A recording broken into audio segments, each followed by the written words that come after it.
શું કીધું તું ધક્કો મારીને? મરદ? તારા ઘરમાં તો કોઈ મરદ નથી મારા જેવું. તું તારી જાતને મરદ ગણસ ને? હલવાઈ ગયો હો આ ઘરમાં, નીકળી નથી હકતો. ઉભો ઉભો રોવે મળે. મરદ ઉભો ઉભો રોવે છે. મરદ 2 દિવસ પહેલા મરવા પડ્યો હતો.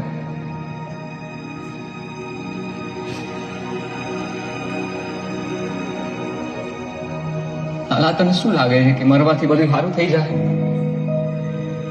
સારું થઈ જાય? તું અહીંયા છો, અહીંયા હલવાનો છો, આટલા દિવસથી ગાયબ છો. ઘરે શું હાલત થઈ છે તને ખબર છે? તુલસીની ખુશીની શું હાલત થઈ છે તને ખબર છે લાલા? એ મારી જેમ રોતા હશે, મને યાદ કરતા હશે આટલા. તે કેમ આવું કર્યું લાલા? મને નથી ખબર કેમ આવું થઈ. સરસ સરસ હાલતું હતું ને બધું, તે કેમ આવું કર્યું?